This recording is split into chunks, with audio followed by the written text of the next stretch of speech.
Vamos a continuar ahora con el programa y esta vez con un tema importante, trascendente. Eh, a ver, yo les voy a mencionar que está conmigo el doctor Enrique de Rosa. Con esto ya estoy semblanteando más o menos cuál va a ser el tema. Pero fundamentalmente a través de las disciplinas que abarca el doctor, neurólogo, psiquiatra, la parte de sexología, pero eso después. Lo que me interesaba son los dos primeros aspectos, el de la neurología y la psiquiatría unidos, como para hablar de un tema que me llamó mucho la atención. En principio, gracias por venir. Por favor, gracias a usted por invitarme. Que me llamó mucho la atención en un artículo que salió en La Nación, este es el comienzo de la charla, que tiene que ver con que se ha hecho un estudio que han relevado un poco lo que ocurre con las escuelas secundarias y se ha comprobado que el 48% del alumnado de las escuelas secundarias son adictos a la droga. Me llamó poderosamente la atención y entonces lo primero que hice fue recurrir al doctor para que él me explique qué pasa con esta juventud tan particular. ¿De dónde viene? Porque no es un problema de adicción, es un problema que tiene connotaciones psicológicas, que tiene connotaciones de familia, que hay un mundo alrededor que origina este tipo de cosas. ¿O estoy equivocado? No sé. No, yo creo que el primer punto interesante, habría que ver más allá de la cuestión de fondo que creo que sigue existiendo, si la estadística en sí misma es fiel, porque cuando uno está hablando en cualquier área, supongamos en medicina, hipertensión, por ponerla más simple, 48% ya deja de ser una variable patológica para ser una variable normal. Entonces tenemos un problema, si estamos hablando que el 48% de la población hace algo X, eso pasa a ser, si usted se da cuenta, es como si dijéramos una población hombre-mujer, es decir, pasa a ser parte de la constitución de la sociedad. Entonces, el planteo sería, ¿la sociedad actual está realmente constituida nuclearmente en base a la droga? Yo creo que quizás la estadística sea excesiva, sin embargo, señala algo que es importante, que desde hace, digamos, unos 15, 20 años, el tema de la droga, que era un tema lejano, que los especialistas lo leíamos en base a literatura extranjera, que teníamos algún caso paralelo, algún caso digamos, muy fraccionado, empezamos a tener cada vez más y más, hasta el momento que hoy hablamos directamente de patologías duales. Este título de patologías duales lo que quiere decir ni más ni menos es que en toda patología psiquiátrica estamos encontrando, o en casi toda patología psiquiátrica, estamos encontrando la incursión del fenómeno de drogas. Entonces ya directamente la droga ha pasado a lo que era en un muy segundo o tercer lugar de la escena, ha pasado al primerísimo lugar de la escena, y yo estoy viendo una persona que tiene un accidente de tránsito en el área, por ejemplo, médico-legal, que es el área que yo más hoy estoy haciendo, pero también incluye las drogas. Esa persona que tiene un fenómeno de un cuadro maníaco-depresivo, pero incluye el consumo de drogas. Y esto a cualquier edad. Entonces, reformulando el planteo, sea cual fuera la estadística, hoy el gran tema es que la droga ha pasado a tomar un aspecto tan central como si dijéramos como una variable casi social, como si dijéramos ansiedad, como si dijéramos estrés. Ahora, a ver, yo digo independientemente de esto, que es realmente así, yo digo, la droga lleva a producir todos los efectos colaterales o los daños colaterales, en el decir de Zygmunt Bauman, que es un politólogo, los daños colaterales que tienen que ver con el consumo, llámese delito, llámese violencia de género, llámese robo, llámese secuestro, llámese todo esto, todos están motivados por la droga. ¿Qué es lo que ocurre? ¿Cómo se combate? Es interesantísimo que usted haga referencia a Bauman. Cualquiera que conozca la historia de Bauman entiende que su propia historia personal lo lleva a encontrarse una sociedad en destrucción post-Segunda Guerra Mundial e instalarse en una Inglaterra en la que empieza el fenómeno de drogas y demás, y plantear esta hipótesis que la gente lo conoce más por el tema de la sociedad líquida, ¿no? Por una sociedad ¿Y qué significa esto? Ni más ni menos lo que estamos nosotros viendo. Una sociedad en la que los límites, la ley en el sentido casi mosaico del término, la ley en cuanto orden estructurante desaparece. Entonces directamente desaparece toda consigna que me permita contenerme. Al desaparecer esa consigna, la consigna se establece en otro nivel. Y este nivel es la adicción. ¿Qué quiero decir? Antiguamente en las tribus primitivas existía la droga como ritual iniciático y existía el chamán como formador de pasaje.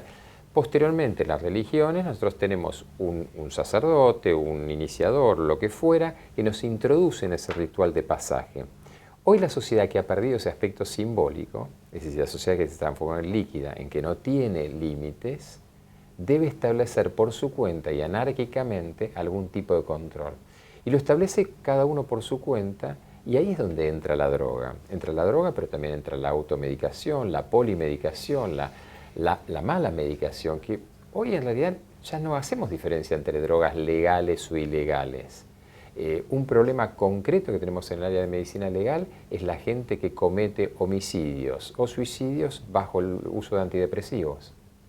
Y directamente eso no es todavía considerado una adicción y sin embargo funciona como adicción. ¿Y qué es lo que pasa en realidad? Esa misma persona que toma un antidepresivo y un ansiolítico a su vez toma éxtasis en un boliche el sábado. Y ese cóctel obviamente impide que exista ningún parámetro que lo comprenda, ni desde la clasificación médica y por ende permitir un tratamiento, ni desde el aspecto social. Y ahí volvemos al fenómeno de Bauman y esa sociedad que es inasible, ¿no? Ahora, esto me lleva obligadamente a hacer o reformular un concepto que tiene que ver a dónde está la familia tradicional. Es decir, de acuerdo a alguna definición que hizo Gino Germani, que era un sociólogo muy especial, él dijo, el esqueleto de la sociedad, o el esqueleto de la familia es la sociedad, para la sociedad es la familia, ¿no? Digo, ¿dónde está esa familia, que era el esqueleto de la sociedad? Porque aparentemente ya no hay controles, hay como una relación entre hijos y padres que es distinta a la histórica.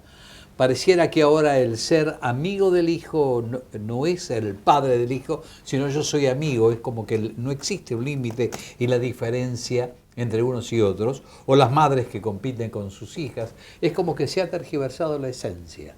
Sí, aún más. Yo voy a poner un ejemplo que pasa muy frecuentemente cuando un juez en capital o más frecuentemente en provincia, en la causa de un delito menor, imaginemos un robo, tiene que ese robo ha sido hecho bajo el uso de sustancias.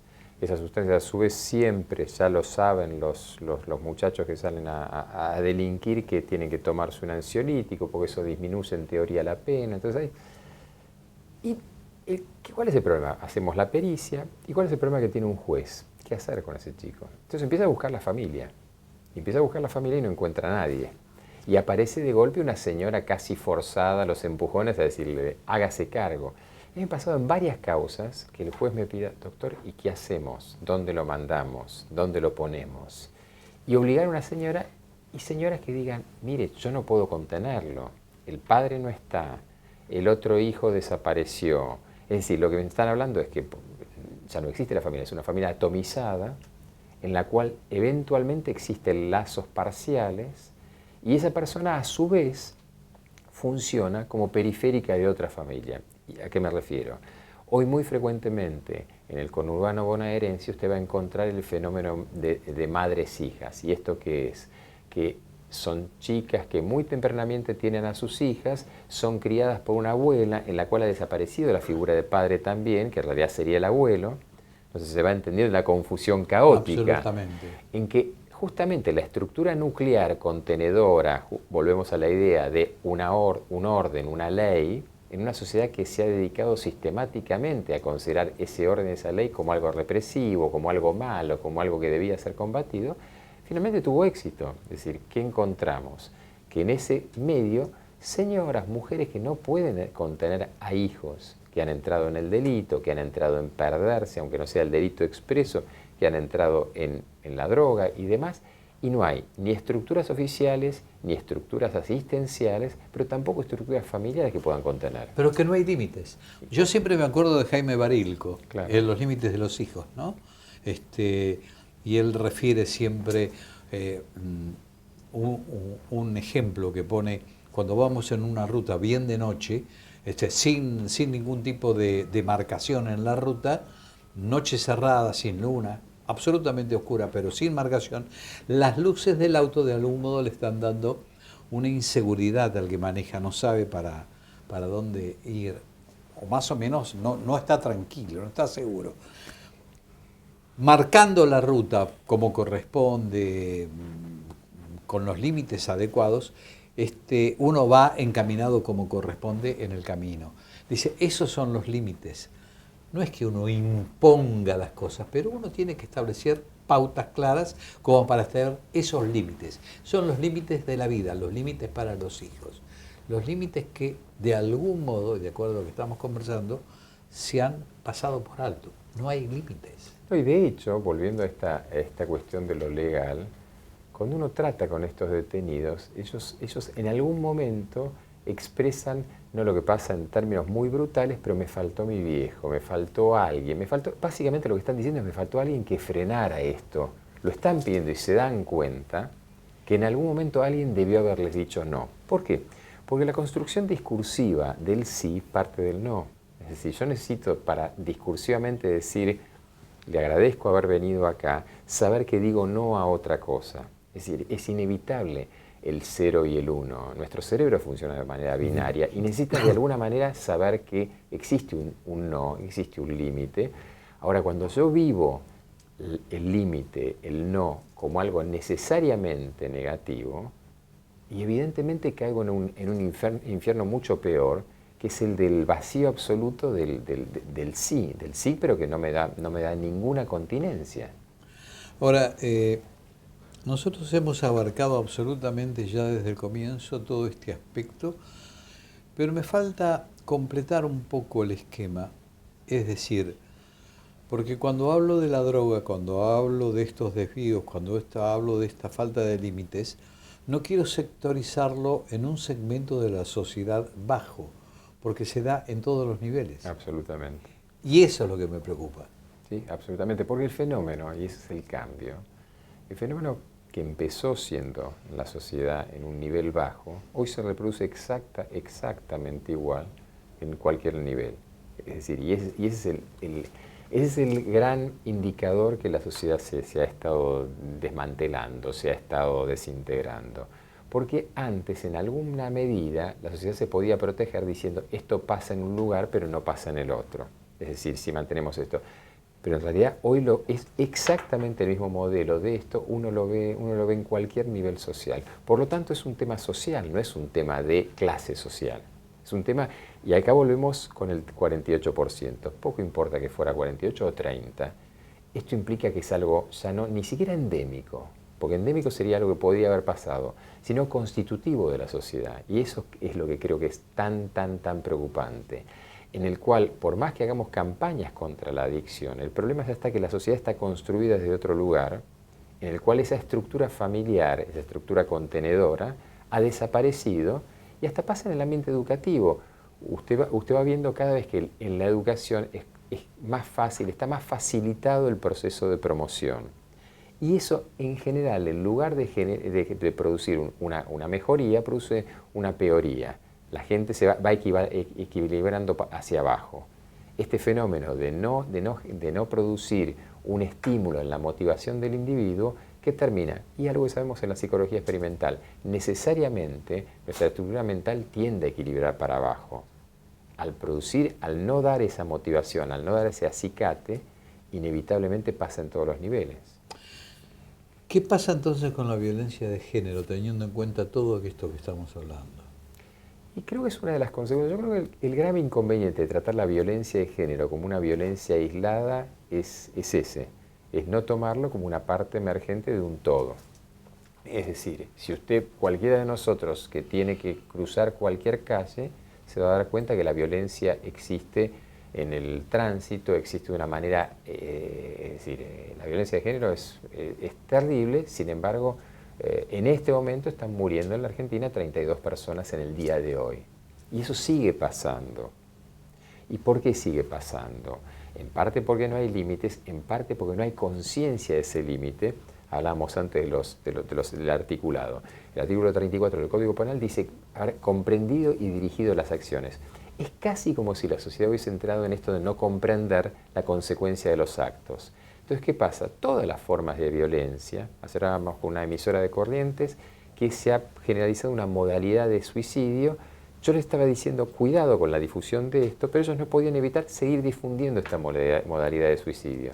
Con lo cual la violencia contra sí mismo, que de hecho el suicidio es eso, se generaba de esta manera. Entonces es un fenómeno colectivo que hasta para abordarlo, por eso no son eficientes ni las tareas contra la droga, ni de la violencia femenina, o de género, o doméstica, o infantil, pues se toman por aislado, en lugar de entender que la sociedad ha cambiado. Mi estimado doctor, gracias por venir. En cualquier momento volvemos a charlar porque me apasiona el tema. Bueno, le agradezco yo y desde ya a sus órdenes. Gracias, hasta cualquier momento. Y a ustedes nada más. El próximo jueves a partir de las 13 horas volveremos con otro programa sin exclusiones. Hasta ese momento y muchísimas gracias. Su seguridad requiere decisiones firmes. Compre seguro su 0 kilómetro. Los concesionarios oficiales son su garantía. Este es un mensaje de ACARA, Asociación de Concesionarios de Automotores de la República Argentina. 25 organizaciones representativas de toda la sociedad ya están trabajando para mejorar la ciudad donde todos queremos vivir. Consejo Económico y Social de la Ciudad de Buenos Aires.